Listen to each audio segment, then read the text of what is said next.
So let's see what keeps them busy from an IP law perspective. These are general stuff, but specifically IP law perspective. Um, Cross-border trademark and copyright protection. So to give you an example, um, so maybe somebody in China starts selling Adidas shoes, right? But it's not real Adidas.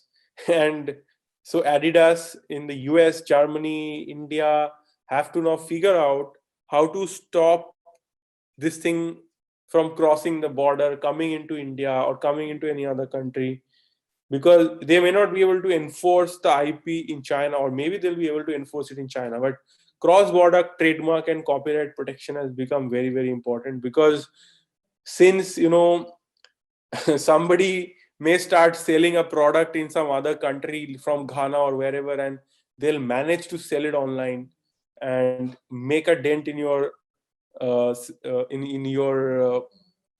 market share, unless you can take action, unless you can stop that import or export, and a lot of things, right? So these are all challenges. You have to take down their websites, you have to take down those products from online, you have to file cases, you have to, a bunch of stuff you have to do. And lawyers are doing this all the time, fighting online piracy, fighting online breach of trademark, online breach of copyright. Okay. Gray market, fake and counterfeit goods. So this is also another problem online. These are being sold, and you have to understand that these are not always being sold on Amazon or eBay or established websites. Sometimes people are using Facebook groups to sell this. Facebook groups are notorious for trademark and copyright violation all the time, design violation. People have entire Telegram groups where they are doing this. Like entire Telegram groups exist for sales of gray market goods. Can you imagine, right? So this is a problem. So there are people infiltrate. There are lawyers literally have a system to infiltrate such groups and catch them and figure out, investigate how it is happening, and then catch them, right? No less. So there are people who are actually working on investigation of IP infringement and investigation. Not only there are raids, all IP raids, liability of platforms and intermediaries, and good faith actions, right? So as a platform, you have some protection. As an intermediary, you have some protection. For example, if on YouTube I copy a movie and upload it, right? So YouTube will not be immediately liable. So the copyright owner of the movie can give a notice to YouTube, and once YouTube receives the copyright, YouTube will take down that video, and this way the copyright infringement will be prevented. Okay. But if maybe a million people watched it while it was online, and that is not responsibility of YouTube. You cannot sue YouTube or claim damage from YouTube for this. YouTube is a platform, and they have intermediary protection, that random people are coming and uploading stuff on our website, but if you report to us, we'll take action and we'll take it down. So as long as we are doing that, it is okay. Would it be soliciting of us services to identify the original creator of these counterfeit products on these groups? See, you are a lawyer, Bijal, and you can find out ways of providing. This is not a strictly legal service. So you can create a company to provide an investigation service or a brand monitoring service. There are companies which are providing brand monitoring online. Okay. So you can create a brand monitoring service and do this. So you absolutely can do this. It's an unsolved problem which people have in large numbers, and this problem is only about to increase. So if you can find out a way to fight this menace, then companies will hire you, they'll pay you. It's just great. Okay, it's fantastic. Like what you're thinking in the right direction. Okay. So and also you have to help the e-commerce companies to come up with mechanisms to deal with complaints, to how to take these good faith actions, when to take things down, when not to take things down, because a lot of time there may be a false claim by somebody.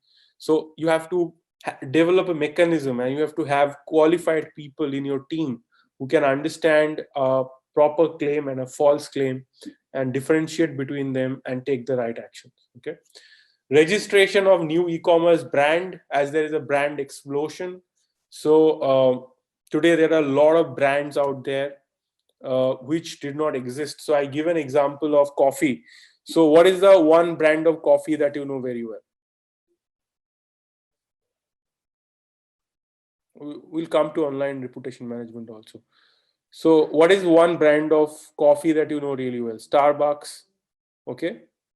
Okay. Any. So not coffee shop, but coffee when you are buying. Nescafe, right?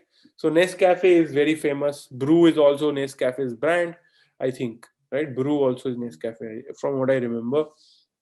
But these are really big brands. Now today you have a lot of coffee companies out there. Blue Tokai is one, and Tata Coffee, I don't know, but there are like hundreds of artisanal coffees, right? And Araku Valley Coffee, Green Valley Coffee, there are so many, like, companies which are making great coffee, and they have fans, people who are ordering them online. These are called direct to consumer companies. Okay, there are many direct to consumer companies who are selling their goods directly on their online platforms, and you are directly going and buying in from there.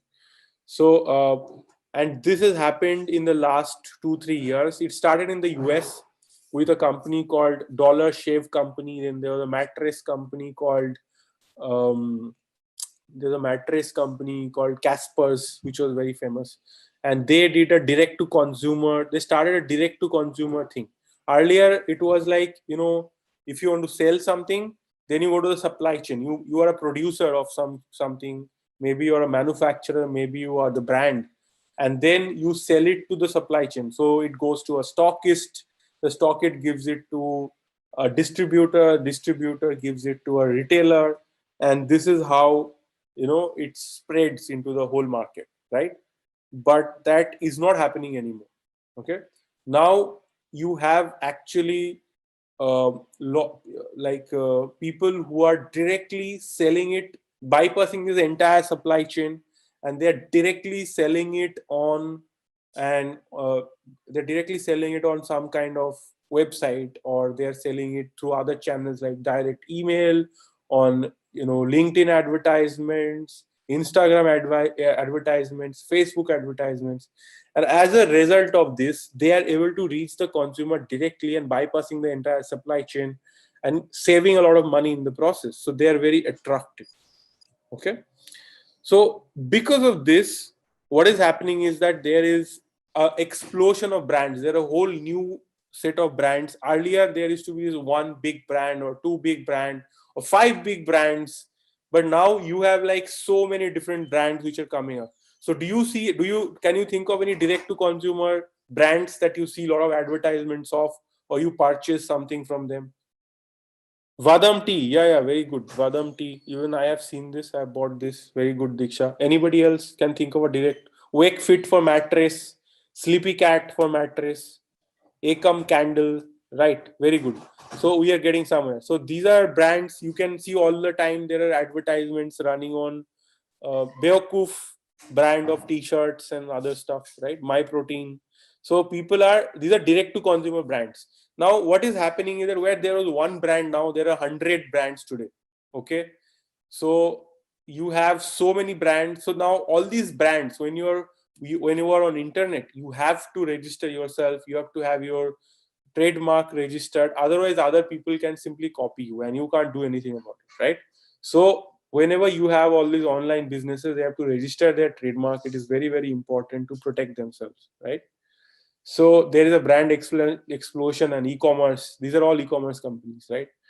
So trademark opposition work. So trademark opposition work is that, say somebody is trying to register a trademark. I'll give an example, very famous example. Zomato. Do you know what was Zomato? Was not the initial name. Zomato started in a different name. What was the name of Zomato before it became Zomato? Do you know? It was called Foodie Bay. Foodie Bay. Okay. So Foodie Bay. Do you actually know, like, what was the problem with Foodie Bay? Can you guess? what copyright what trademark problem Foodieway ran into? Can you guess? Dia, anybody? eBay, right. So they ran into a problem with eBay because eBay already had trademark on the name eBay, and Foodie sounds like food ka eBay, right? eBay of food. So they had to change their name because they could not get a copyright like this, right? Whiskers. I don't know. Food Panda? No. Food Panda was not Zomato's name before. Okay. So basically, you if you're a brand, then you want to be careful that somebody else is not registering a trademark which is too similar to yours. You need to, stop them from registering, right? So that you don't have more problem later on. So trademark opposition work is a lot of work in e-commerce. Trademark infringement notices and suits. So all the time, imagine that Vadam tea is selling tea and it has a reputation, or Nescafe has a reputation.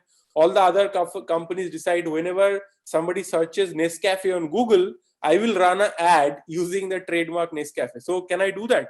Every time somebody searches Nescafe, can I show an ad using that trademark name? Okay. So there are a lot of cases in India and abroad that has happened, and now if somebody is doing that, you will probably want to send them a legal notice saying that, sorry, this is a misuse of our trademark, you can't run ads on our trademark, right? And trademark infringement can happen if somebody is selling the same product on a website, somebody selling the same using our brand name on Amazon, Flipkart, Snapdeal, wherever, right? So that can be a trademark infringement. So sending notices to them, very important, right? All the time.